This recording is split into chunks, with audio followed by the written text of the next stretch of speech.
النهارده انا مع صاحب اشهر ترند في العالم كله، ترند الشيبس. حبيبي يا درش. امجد رفعت شاب مصري من امبابه دخل قلوب كل الناس بخفه دمه، هاجر لامريكا وعمل فكره مشروع جديده وبقت ترند. اقسم بالله اللي بتشوفوا الفيديوهات، الكميه اللي انت بتشوفها دي والله الكميه دي بتطلع لكل الناس اللي حواليك. مش في امريكا بس، لا دي في كل العالم، لدرجه ان الناس بقت تسافر من بلادها بالساعات علشان بس تيجي عنده وتجرب الترند وتقابله. Most creative ways, to catch our eyes and our bellies, bro. We love it, and I know 100% it's gonna be good. النهارده احنا هنتعرف على امجد وشيهان شريكه وعن البيزنس بتاعهم. جرب النهارده بشيبسي تايجر وازاي بداوا. Everyone can have great ideas, but no one can make it work. الناس بتحطوا اي حاجه على اي حاجه، وايه اللي هم مخططين له في السنين الجايه ان شاء الله. ما تاكلش، احنا رايحين نتغدى، ما تاكلش هنتغدى والله كفايه.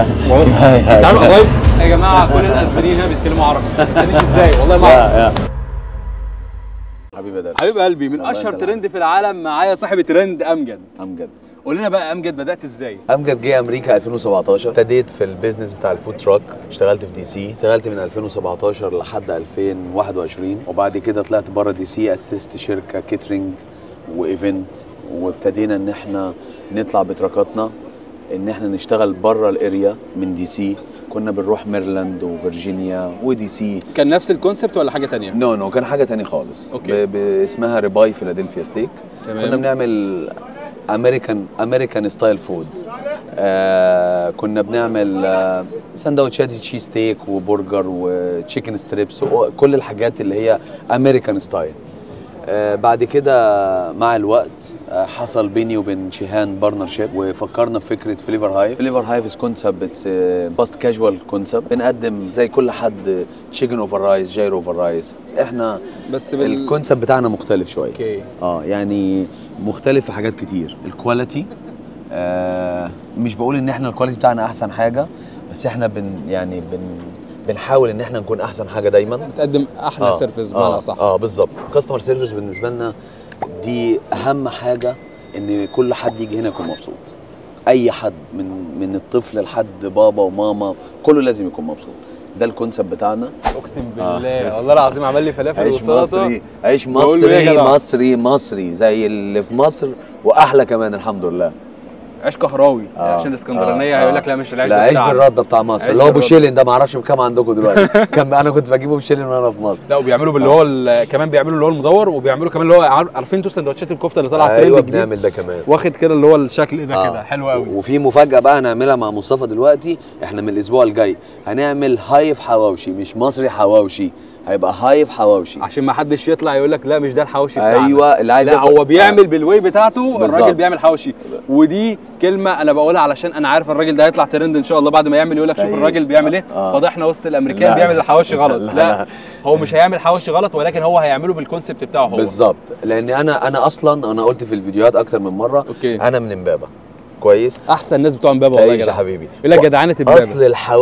اصل الحواوشي اللي عايز ياكل، انا طول عمري بقول ولما بنزل مصر ما باكلش حواوشي غير من الربيعي. ما اعرفش تسمع عنه ولا لا؟ الربيعي اسمع عنه، مشهور صحابي كل الانفلونسر وكل الناس بتصور عنه. مودي وائل وحاتم وتامر صحابي.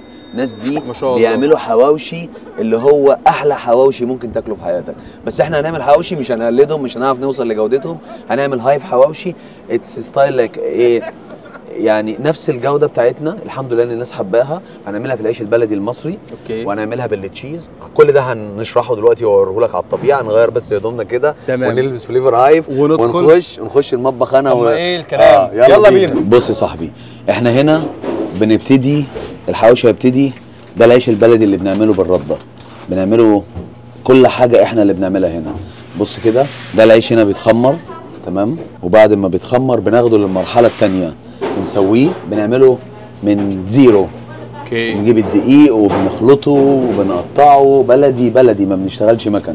كل حاجه كانك في فرن ابو حسن اللي في مصر. فرن ابو حسن، ايوه تسمع مشهوره قوي، كل الافران مشهوره يقول لك فرن ابو حسن. هنا بنرمي العيش هنا بعد ما بيتخمر، العيش بيطلع بالمنظر دوت، عيش بلدي مصري ماشي، كانك رحت مصر بالرده. وبنبيعه كمان للمستهلك.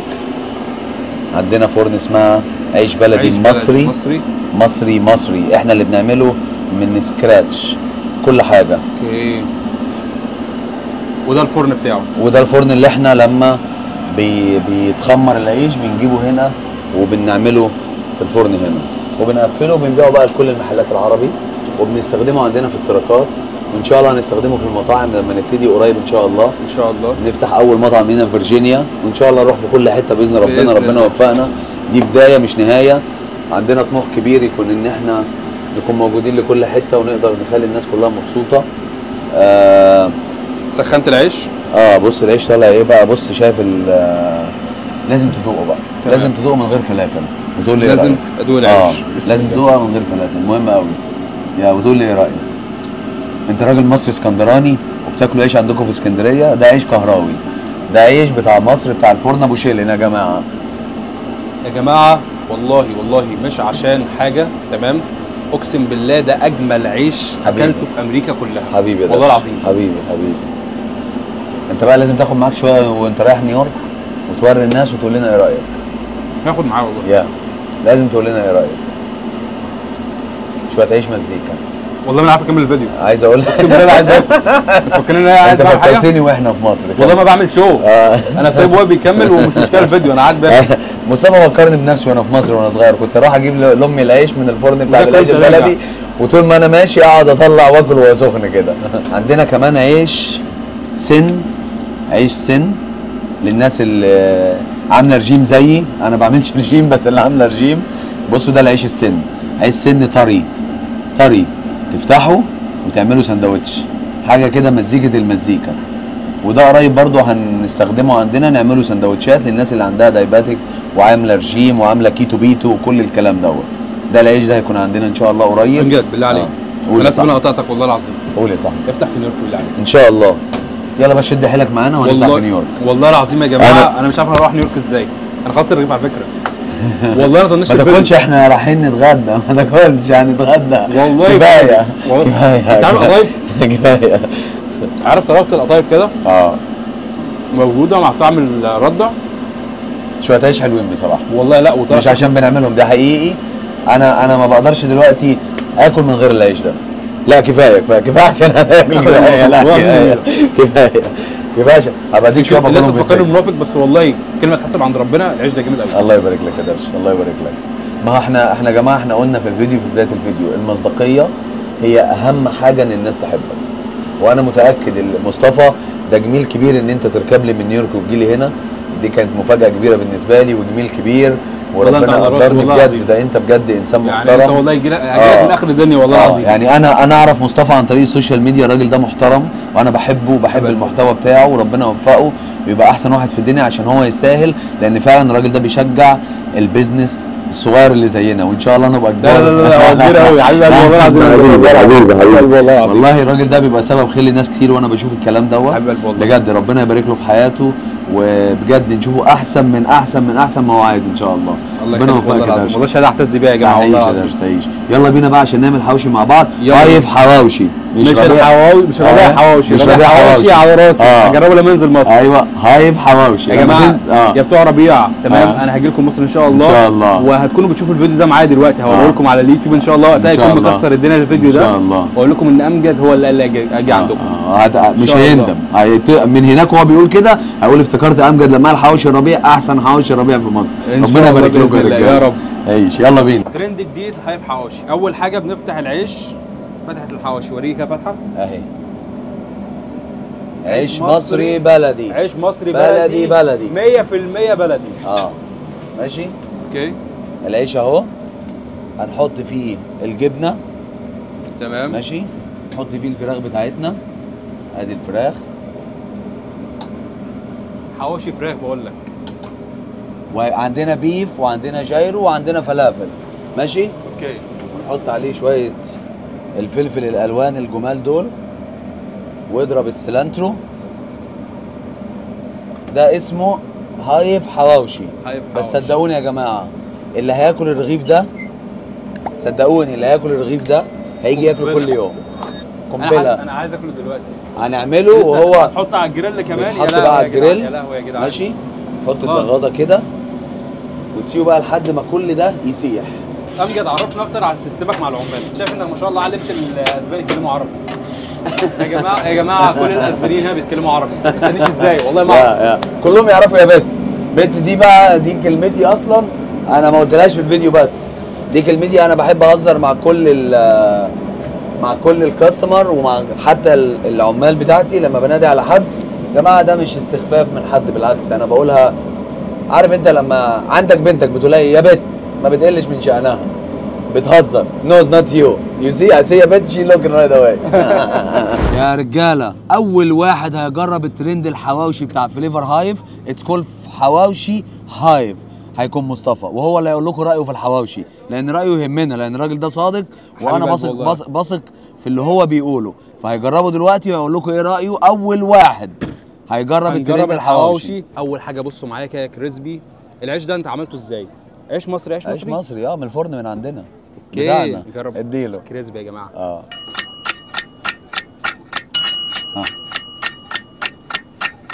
يا مسهل يا رب، يا مسهل يا رب، يا مسهل يا رب. هتيجي اهي. اتكلم، طب قول اي حاجه، طمني. ايه بتعمل ايه؟ اديني لحظه استوعب العظمه.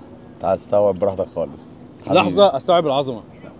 والله يا جماعه الحمد لله انا حاسس ان انا منافق معاكم، اقسم بالله. الحمد لله. احلى من الحواوشي المصري. لا طعناش في غلط. احلى من الحواوشي المصري يا جدعان. طعناش في غلط. لا صراحه طعمه خطير، والله العظيم طعمه خطير جدا، ولازم لازم تجربوه.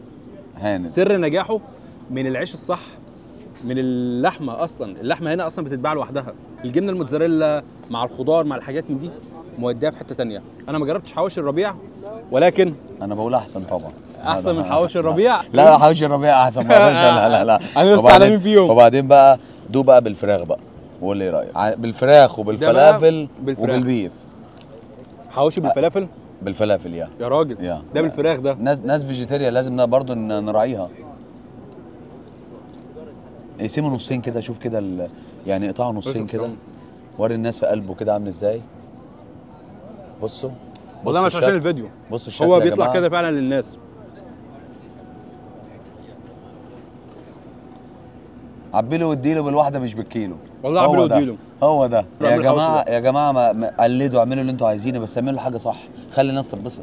هو ده المهم، مش فارق اي حاجه تاني. يعني ربنا يجعلنا خير لسبب ناس تعمل حاجات وتبسط ناس. احنا بنعمل اللي علينا والباقي بتاع ربنا، بس الناس تعمل حاجه صح، هو ده المهم. جامد قوي يا جماعه والله العظيم. بص معايا، شغل عالي. الف هنا يا درش، الف هنا. مكنه خياطه. ازاي بقى بدات موضوع الترند بتاع الشيبس؟ موضوع الترند بتاع الشيبس، انا كأمجد انا بحب الفكره بتاعت الناتشو، اللي هو الشيبس بتاع الذره بتاع الاسبان. بيعملوا اللي هو زي الدوريتوس كده، ويحط عليه الحاجات دي كلها. بس مش دوريتوس، اللي هو بيتعمل من الذره. اللي هو بيبقى شبيه ليه شويه، اللي شبيه للدوريتوس. انا بحبه. احنا بنشبهه بالدوريتوس عشان مثلث برضه زي بالظبط. الله ينور عليك.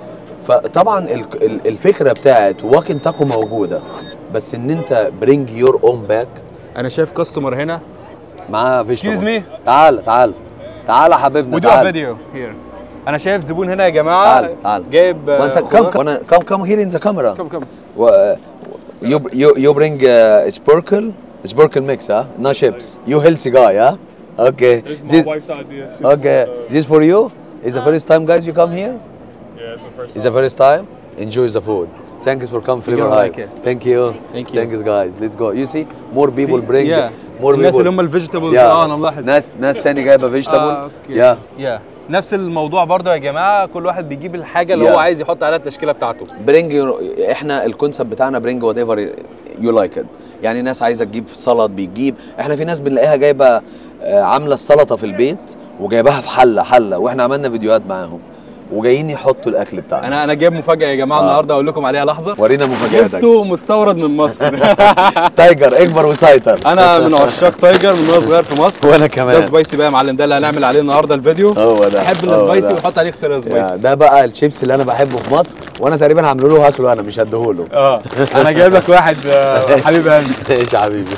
ففعلا انت بتجيب الحاجه بتاعتك، الشيبس بتاعك، بتجيب السلطه بتاعتك من البيت، اي حاجه، بتجيب اي حاجه. هو بص الكونسيبت عاجب الناس، موضوع بقى ان هو ب $10، بس بص هو في في حاجه حاصله يعني الناس بيقولوا ترند، انا بشوف فيديوهات بقعد اضحك، الناس بيحطوا اي حاجه على اي حاجه. انت شفت بتاع الرنجه؟ وبتاع الرنجه، واحد عامل رنجه، واحد مش يعني كل واحد بيحط اي حاجه. جماعه الشيبسي عشان يطلع طعمه حلو ليه كونسبت معين، واحنا ما عملناهوش كده هباء، احنا جربنا حاجات كتير ولقينا انسب كونسبت. مش بقول احنا احسن كونسبت، بس انسب كونسبت او انسب حاجه انت تحطها في الاكل اللي احنا بنعملها. يعني عايز تقلده اعمله، ربنا يوفقك، بس اعمله صح عشان الطعم يطلع صح، عشان الناس لما تاكله يحبوا الفكره حلوه. انا في حد سالني مره بيقول لي ايه نظرتك في فكره الواكن تاكو؟ هتستمر ولا هيجي عليها وقت وتنقرض؟ اوكي. انا بقول ان عمرها ما تنقرض، هي وجبه زي اي وجبه في بالظبط، عمرها ما تنقرض. لو الواكن تاكو هينقرض كان الشيبسي اللي انت في ايدك ده كان انقرض. اوكي، فهمتني؟ فهمت. فموضوع الشيبسي الناتشو لحد النهارده الاسبان بيعملوه في كل المطاعم، مش هينقرض. بس امتى ما ينقرضش؟ لما احنا نعمل ابديت على الطعم وتطور من نفسك لاعلى واعلى. ان انت تطور الشغل. يا جماعه اللي عايز ينجح لازم يطور من نفسه، ما يقفش عند نقطه معينه. مظبوط، لان انا لاحظت يا جماعه الموضوع مش متوقف على كيس شيبسي وتحط فيه تشيكن وتحط فيه الحاجات دي كلها، ده فيه عصاير، شفت صوصات. بالظبط. ايه الشغل الخطير ده؟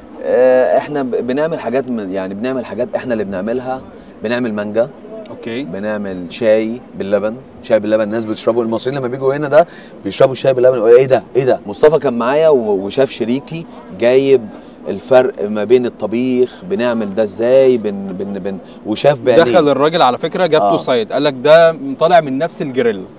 الولد هنا مش عارف عامل درجه السوا مش عارف ايه هنا، وعامل درجه السوا مش عارف ايه. لا بالزبط. اللي بيعمله ده غلط، احنا المفروض لازم نحافظ على درجه معينه. يعني مش عارف، وقعد يشرح حاجات كتير. قال لك ده لو بيتحط على الرايس هيبقى 1 2 3، لو بيتحط على الشيبس هيحصل 1 2 3. صح.